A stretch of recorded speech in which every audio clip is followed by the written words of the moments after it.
and it just got more well-oiled. I mean, that was a great run, no question. The best thing was when we all left, and the engineer, David Walsh, who was our engineer and director, and he said, we need to put an ad in the paper that says, what, full-time pay, part-time job. That's kind of how that is, and then we just going to getting done. Because it was so well-oiled, you didn't spend 60 hours on it. Like we did. Yeah, at the beginning it was intense. And 8 weeks. Yeah, well also there was more ADR in the beginning. In the first season, well, either a third or a half of the episodes were Japanese footage. So we had to dub all of that. Plus, they were trying to establish the guys in suits. They had to shoot with a lot of smoke and stuff like that, so there was a lot of sound issues. For me, at the beginning, it was a roller coaster. I mean, I'd never gotten to do a show like it. I've never gotten to develop a TV show from blank page to air. It was the first time I ever got to do that, and I was kind of under the gun. I said, yeah, I can do it. I'm normally better. It's not like that. So it was pretty crazy nuts and trying to come up with all of this. And, you know, I stayed for about 3.5 years before I moved on. And by then it started becoming the machine. So it was a little less fun for me because it was not all over the place, although I got to go to Australia and things like that. My stint with Samurai was very short. It was just a few weeks. I was basically hired as a punch-up writer to insert Vault into that show. That was really my job. So it was a little different in that my scope was much smaller. I wasn't working with the top management. I was working with Jonathan, the supervisor, and some of the writers. And it was a very short thing. I will say that some of the stuff that was happening at the time just brought back memories of 15 years before working at the time. So it was some of the stuff hasn't changed, but it's I can't tell you how it's changed overall. I know shooting in New Zealand is a bit different. When Disney took over the show for a while, the first year they actually flew me out to kind of show them the ropes on the post-production. It's ADR is usually done as a post-production process, but the Power Rangers is done as part of the production. We have to approach it a little differently. And so, and I did notice a big change out there in management. Being isolated out there, they kind of have a little bit more freedom with what they did. They had a little less hands-on, even though it was Disney. As hands-on as Disney gets to get, they were moved by half the world. And Koichi was kind of running the show, so things were really moving along. Koichi's a really good producer. So that's that actually. Did you guys notice a difference in the show after we stopped doing it to when they went to Disney and did it earlier? Yes. I didn't really watch it. What was different? They went back to the original. They went back to Bright Color. Anna and Doug took over the show. No, they weren't. Oh, yeah, they did. Yeah, through Disney. And so they went back to the bright colors and the more fun and back to teenagers and away from Starship Troopers. So yeah. This was just for Tony and everyone else who asked the question. For season 2 of Mighty Morphin, all the monsters, the upgraded Zords, and the White Ranger came from the next season and Die Ranger. You guys switched the suits on with every series after Zeo, Turbo, and all that. Why didn't you guys change the suits on the Mighty Morphin to the Die Ranger costume, which was the same for the White Ranger series? First, the simple answer is that just wasn't done in America. You know, you had something that worked, and you stuck with it. So the decision was made pretty straight on. We have to support the audience that we gathered.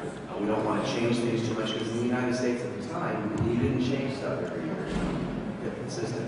Plus, there's a toy deal involved in all this stuff. You have to support those toys. So the decision was made at that point to just kind of continue, not change the Rangers out, kind of continue along the line and try to meld the two sides together. Later on, as the cast started changing on its own, and they started realizing that every time they changed the cast member, added a cast member, the ratings would soar, the toy sales would go up. That went out the door. And they decided to start changing each year.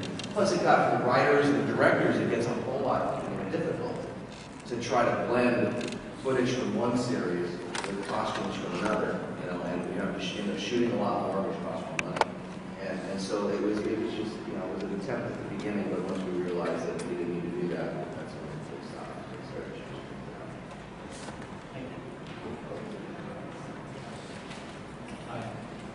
Hello.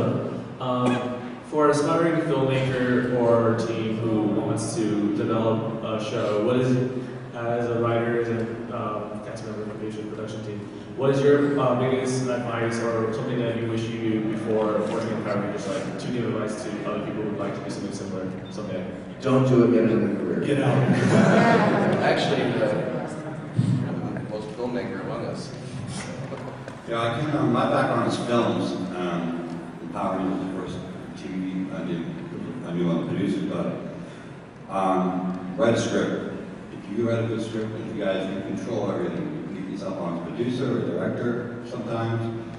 But I found as a director there was never a good script laying around that, hey, you need to direct someone else was attached to it. So one of the easiest ways is to write a script. And if it's good, you can sometimes attach an actor or try to get financing out. It's so easy to shoot. It's so easy now to shoot yourself on YouTube. Well, it really does start with the script in most cases, and because I was having this discussion a couple of years ago with some writers who, because we were asked like, how did you get into the industry, how did you do this, how do you keep going, that kind of thing. And when we thought about it, because somebody said, well, why just write a script? And one of the writers I was with kind of scoffed at that and said, yeah, right, just write a script, that's it. It's like, well, wait a minute. Think about what we did. It's like, how do we? Because you're given like 3 ways in. You're given, you got to know somebody, you win a contest of some kind to get attention and write a really great script. But for a spec script to get attention that way. And I said, think about how each of us got into the industry, and it's like it always started with a script. And so before you go looking for other things, it's like get that as good as you can, make a script as good as you can. Choose a genre that you like in that sense too. And what is your suggestion for the most important thing for this genre? For this genre, well, it's Learn to have a sense of humor. yeah. I mean, in terms of children's television or science fiction, adventure. VR Troopers, Power Rangers, like that kind of genre. Yeah, it's such a specific genre, isn't it? Well, look, shooting is shooting is shooting. So, I mean, the principles of making the same thing they do on a $200 million movie, they do on a $20 podcast if you're doing quality. So you need to learn the craft of filmmaking, and there's a lot to it. And the more you know about the various aspects of it, directing shot, your shot selection, what the DP does, how to pick your lenses, all of that stuff. All of that is going to help you along. And the best thing right now, like Scott was saying, it's so easy. You go get yourself on some small, web shoots, and go make your mistakes there. Learn how not to make a movie, and that's almost more valuable than learning how to make a movie. And tenacity will get you the rest of it. I mean, everybody's knocking at this door, so you just keep knocking until you find yourself a little wedge and wiggle your way in. As soon as you stop knocking, you're guaranteed no one's going to answer.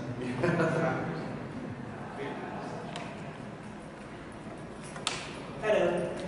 Well, first I'd like to say you're all very brilliant in my opinion. And secondly, two-part question. First of all, was it ever difficult working a new story again with the stock footage? Always. I kind of viewed it as a game in some ways. It was fun that you have the stock footage that you have stock footage. You had the footage from the Japanese program, and you were always looking for how does this help me tell the story about these characters at this time. Sometimes you were guided by, most of the time you were guided by the monster of it. There was a cactus monster that came in once, and I said, I claim this one. As one does. Because, because I was from Arizona, and I said, a cactus monster is mine.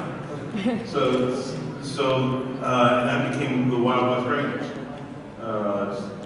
And it started as a one-parter, and then eventually grew to a two-parter, and that was dictated entirely by this cactus monster.